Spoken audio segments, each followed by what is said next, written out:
नमस्कार। मैं दीपक कुमार मेरे YouTube चैनल स्टडी विद दीपक में आपका स्वागत करता हूं। आज के इस वीडियो के अंदर हमारी +1 की जो हिस्ट्री की बुक है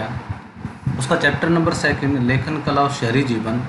उसका लेक्चर नंबर ये 11 है। तो आज ये इस चैप्टर का लास्ट लेक्चर है और इस लास्ट लेक्चर से पहले हमने पिछले लेक्चर के अंदर हमने जो मेसोपोटामिया के एक मारीनगर के राज्य के बारे में पढ़ा था। उसमें जो पशुचारण के क्षेत्र के अंतर्गत जो व्यापारिक नगर था वो किस तरीके से डेवलपमेंट है वो उसमें लोगों के द्वारा वो किया गया था। तो लोगों के द्वारा उसमें मुख्य रूप से जो कार्य पशुचारण था और अर्थव्यवस्था के रूप में उस नगर और संस्कृति को महत्वपूर्ण स्थान है वो दिया जाता था। उसी शहर के अंतर्गत जो मारीनगर था, जो अन्य देशों या राज्यों के साथ सैनिक दृष्टिकोण से चाहे वो इतना प्रसिद्ध ना हो, लेकिन व्यापारिक दृष्टिकोण से उसका जो महत्व था हमारी शहर का वो सबसे महत्वपूर्ण था और काफ़ी महत्व भी उसको दिया गया था। तो आज आ जाता है हमारा जो मेसोपोटामिया के जो शहर और उसकी संस्कृति है वो उसका किस तरीके से इम्पोर्टेंट और उसका महत्वपूर्ण नगर के अंदर माना जा सकता है, और इसी के अंतर्गत उसके जो अन्य जो इम्पोर्टेंट इसका एनालाइज है वो हम इस वीडियो के माध्यम से करेंगे। तो आज ये लास्ट हमारा सेकंड चैप्टर का लास्ट वीडियो है हमारा। तो चलिए आज का वीडियो शुरू करते हैं। मेसोपोटामिया वासी शहरी जीवन को महत्व देते थे, जहाँ अनेक समुदाय संस्कृतियों के लोग साथ रहा करते थे। तो अलग अलग दृष्टिकोण के माध्यम से जब हमने देखा कि शहरी अर्थव्यवस्था थी वो कितनी प्राचीन और महत्वपूर्ण थी और सभी लोग समुदाय के लोग यहाँ पर आपस में मिलजुल कर वो रहते थे। युद्ध में शहरों के नष्ट हो जाने के बाद वे अपने काव्यों के जरिए उन्हें याद किया करते थे। तो सबसे महत्वपूर्ण ये था कि उन्हीं के द्वारा उन काव्यों और जो शहर नष्ट हो गए हैं उनके जो आधार थे, उनके आधार स्तंभ थे, प्राचीन सभ्यता थी, वो काफ़ी कुछ जो नष्ट होने के बाद उनको एनालाइज इतिहासकारों के द्वारा उनको किया गया। मेसोपोटामिया के लोगों को अपने नगरों पर कितना अधिक गर्व था, इस बात का अधिक मर्मस्पर्शी वर्णन हमें गिलगेमिश महाकाव्य के अंत में मिलता है। यह काव्य 12 पट्टिकाओं पर लिखा गया था। जो मेसोपोटामिया के शहरी अर्थव्यवस्था जीवन शैली के बारे में जिस तरीके से वर्णन किया गया है उसमें जो वर्णन है महाकाव्य के बारे में, गिलगेमिश जो उनका महाकाव्य एक ग्रंथ है, जिस तरीके से हिंदू समाज के अंदर हमारा जो गीता रामायण जो प्राचीन ग्रंथ है उसी तरीके से उनका वर्णन है उस महाकाव्य में किया गया, जिसके अंदर 12 यह काव्य जो 12 पट्टिकाओं के ऊपर लिखा गया है।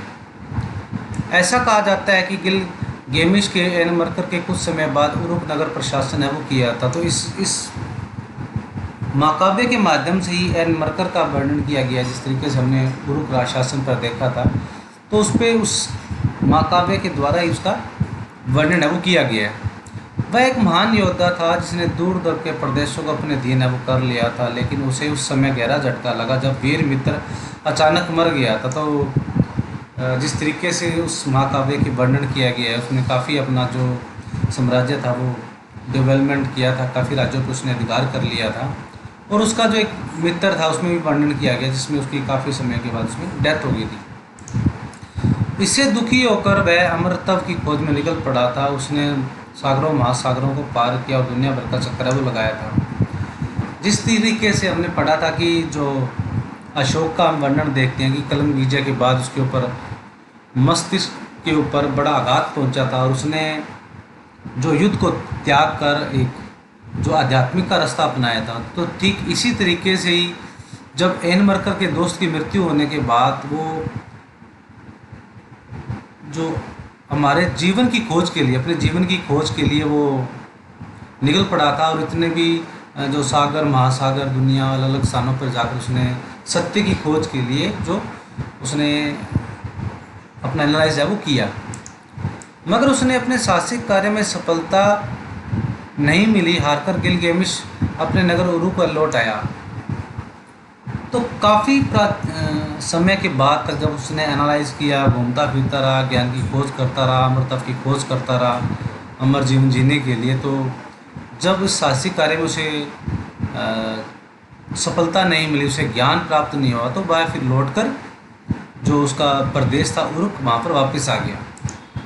वहाँ जब अपने आप को सांत्वना देने के लिए शहर की चारदीवारी के पास आगे पीछे चहलकदमी कर रहा था, तभी उसकी नज़र उन पक्की ईंटों पर पड़े जिसने उसकी नींव है वो डाली थी। जब ये प्राचीन महल उनके बनाया गया था, जो काफ़ी सारी चारदीवारी से बनाया गया था,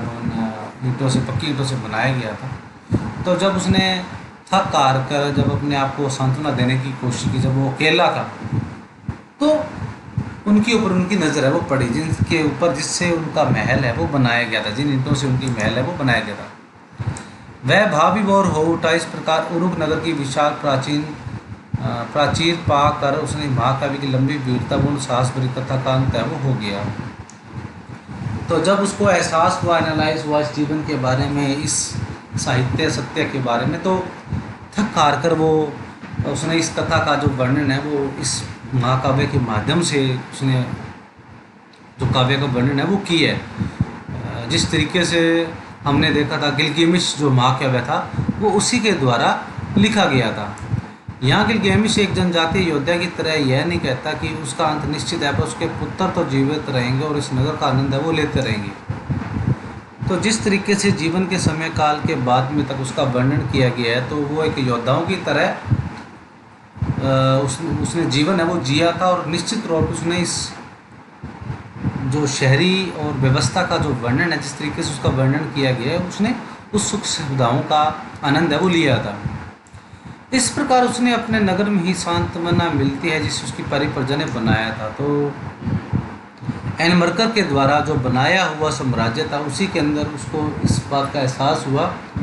और अमरत्व की जो कहानी थी वो उसे प्राप्त हुई। अब आगे आ जाता है कि लेखन कला की, लिखने की कला की देन के बारे में क्या महत्व है वो माना जा सकता है। हालांकि मर्म शबरबिश कहानियों, किस्सों के और तरह तरह के वर्णन को तो मौखिक रूप से एक दूसरे को सुनाते हुए जीवित रखा जा सकता है, पर विज्ञान को जीवित रखने के लिए लिखित दस्तावेजों और किताबों की जरूरत पड़ती है ताकि विद्वानों को आगे आने वाली पीढ़ियाँ उन्हें पढ़ सकें। तो जिस तरीके से हम देखते हैं किसी भी कहानी, लेखन, वर्णन, किसी घटना को व्यक्त करने के लिए हमने सुनने सुनाने के लिए किसी काव्य या कहानियों की आवश्यकता है वो पड़ती है, ताकि जो भी घटनाक्रम हुआ उसे जीवित रखा जा सके, आगे से आगे वो उसका ज्ञान है वो प्राप्त हो सके। तो यानी कि लिखने की जो लिखित दस्तावेज थे जिनके माध्यम के द्वारा हम अपने विचारों को, सिद्धांतों को एक समय से आने वाले समय तक उनका वर्णन है वो कर सकते हैं, आने वाली पीढ़ियों तक उनको पढ़ाया जा सकता है। तो लिखित दस्तावेज या किताबों की जरूरत पड़ती थी, और आने वाली अगली जो पीढ़ियाँ होती थी उनको उन कहानियों के माध्यम से उनका वर्णन है वो किया जाता था। संभवतः मेसोपोटामिया की दुनिया की सबसे बड़ी देन है उसकी कालगणना और गणित की विद्वतापूर्ण परंपरा। तो इस मेसोपोटामिया दुनिया के इतिहासकारों के माध्यम के द्वारा ही जो गणितीय और वैज्ञानिक जो पद्धति प्रदान की गई है वो इसी के माध्यम के द्वारा, मेसोपोटामिया समाज के द्वारा ही उनका वर्णन है वो किया गया है।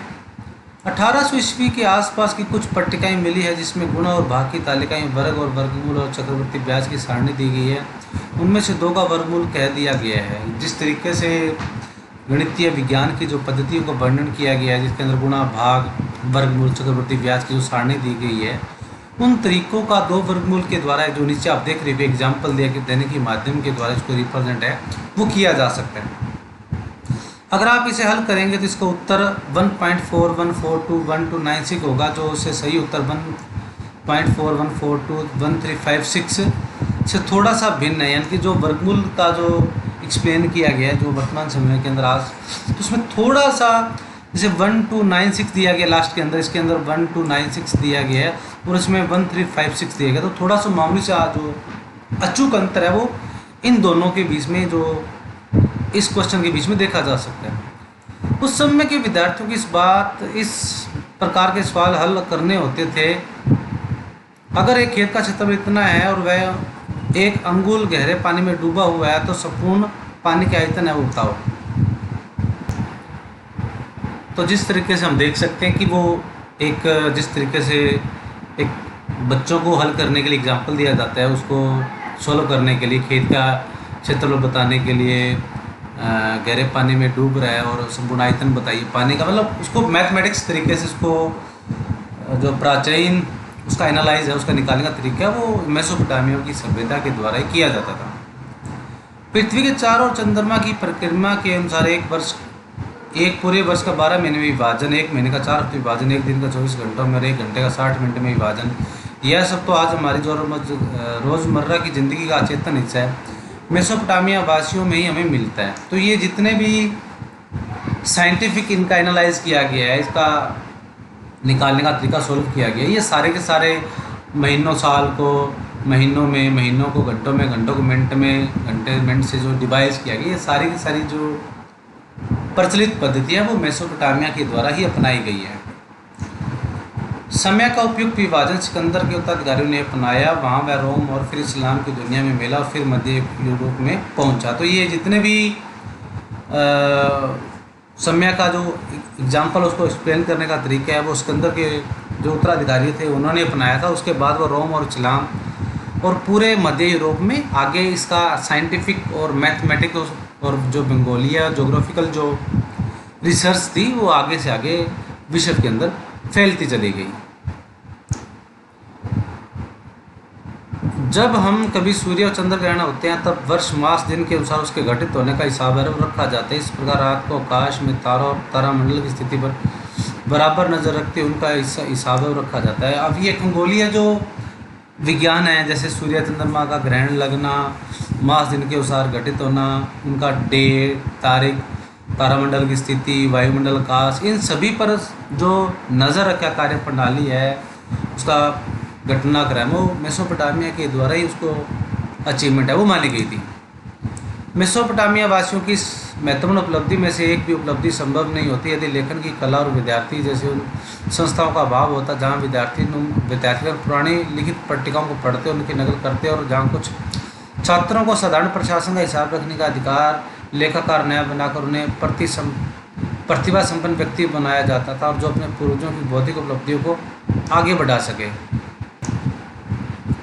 तो जितनी भी मैथमेटिक्स और खगोलीय परिघटनाओं के बारे में हम देखते हैं, जानते हैं और जो अचीवमेंट बनाई गई है, तो ये सभी की जो देन है वो लेखन पद्धति के बारे में मानी जा सकती है, जिसके द्वारा टीचर और विद्यार्थियों के द्वारा लिखित पट्टिकाओं के माध्यम से जो पढ़ते और उनकी पढ़ाते थे और उनकी नकल करते थे। और जिस तरीके से प्रशासन और लेखाकार और उनके व्यक्तियों को प्रतिभा संपन्न है वो बनाया जाता था, यानी कि जो उपलब्धियाँ वो अचीवमेंट करते थे टीचर के द्वारा, अच्छे टीचर के द्वारा उनको पढ़ाया जाता था, रिसर्च की जाती थी, उन पर कार्यप्रणाली की जाती थी। तो ये सारी की सारी जो डाटा था वो लिखा जाता था पट्टिकाओं के द्वारा ही, और उन पट्टिकाओं के माध्यम के द्वारा ही जो सूचना थी वो आदान प्रदान है वो करवाई जाती थी, और उसके द्वारा जो दिया गया आउटपुट होता था उन्हीं के लेखांकन और एनालाइज करने की वजह से ही उनको माना जाता था, जिसकी वजह से आज काफ़ी सारे ऐतिहासिक परिघटनाओं के बारे में, लेखांकन के बारे में, वैज्ञानिक उन्नति के बारे में, खगोलीय गणितीय वैज्ञानिक विधि के बारे में, सामाजिक संरचनाओं के बारे में जो अनंत इनका जो विश्लेषण और एनालाइज किया गया है, तो वो सभी का सभी इसमें माना जा सकता है। मेसोपोटामिया की देन है वो मानी जा सकती है। तो उनकी जो भी बौद्धिक उपलब्धि थी पूर्वजों के द्वारा, उनके टीचरों के द्वारा जो पढ़ाने की, उनके बताने की, उसको समझाने की, उसको अचीव करने की जो उपलब्धियाँ थी, उसी के माध्यम के द्वारा ही विश्व ने काफ़ी कुछ उनसे सीखा, समझ पाए, उसका एनालाइज कर पाए, और काफ़ी कुछ जो घटनाक्रम है वो लोगों के सामने दे पाए। जैसे आजकल के समाज के अंदर भी आपने देखा होगा, आज कोविड-19 जो बीमारी महामारी चली हुई है, तो जितने भी विश्व के देशों के द्वारा साइंटिस्ट वैज्ञानिकों के द्वारा उसका अध्ययन किया जा रहा है, उसकी रिसर्च की जा रही है, तो सभी के सभी दूसरे देशों के साथ उसका शेयर किया जा रहा है, उसका एनालाइज किया जाता है, उसका तुलनात्मक अध्ययन किया जाता है, और उन्हीं के माध्यम के ही द्वारा ही लोगों को बताया जाता है, सचेत किया जाता है। तो सभी का सभी हम एकजुट से या उसको आपस में संबंधित है वो मान सकते हैं, जिनके द्वारा वो अचीवमेंट है जो पाते हैं। यह सोचना गलत होगा कि मेसोपोटामिया के शहरी लोग आधुनिक तौर तरीकों परिचित नहीं थे, अतः हमें उन्हें दो प्रकार की प्रारंभिक प्रयत्नों का अवलोकन करना चाहिए, जिनके द्वारा अतीत के प्रलेखों परंपराओं को खोजने और सुरक्षित रखने की कोशिश की जाती थी। यानी कि जो सबसे महत्वपूर्ण दो कार्य होते हैं कि एक तो जो वो कुछ खोज करते थे उनको खोजना, और फिर उस खोज को सुरक्षित रखने की कोशिश करना ताकि इंटरकनेक्टेड है वो हो पाए। तो सबसे महत्वपूर्ण ये उनका तौर तरीका था, आधुनिक तौर तरीका था, जिनके द्वारा लोगों की शिक्षाओं को दूसरे देशों के साथ, दूसरे वर्ग के साथ, दूसरे समाज के साथ उसको शेयर किया जाता था, उसको बताया जाता था। तो ये था हमारा आज का टॉपिक, आज का वीडियो। और लेखन की दुनिया से संबंधित इस वीडियो के माध्यम के द्वारा, कला और शहरी जीवन के माध्यम के द्वारा हमने ऐतिहासिक परिघटनाओं के बारे में समझने की कोशिश की और उनके बारे में जानने की कोशिश की। तो आई थिंक आपको ये वीडियो पसंद आया होगा, और आज का हमारा जो ये वीडियो जो लेसन है चैप्टर नंबर 2 ये आपका समाप्त होता है। और मिलते हैं अगले वीडियो में एक नए लेक्चर के साथ। लेकिन जाने से पहले अगर आप मेरा वीडियो पहली बार देख रहे हो तो इसे लाइक करें। अगर आपने मेरा चैनल सब्सक्राइब नहीं किया तो प्लीज़ स्टडी विद दीपक मेरा चैनल है, यूट्यूब चैनल, उसको सब्सक्राइब कर लें और दिए गए बेल आइकन को क्लिक कर लें ताकि जो भी वीडियो अपलोड हो उसका नोटिफिकेशन आपको मिलता रहे। तो मिलते हैं अगले वीडियो में एक नए लेक्चर के साथ। तब तक stay home, stay safe and be positive.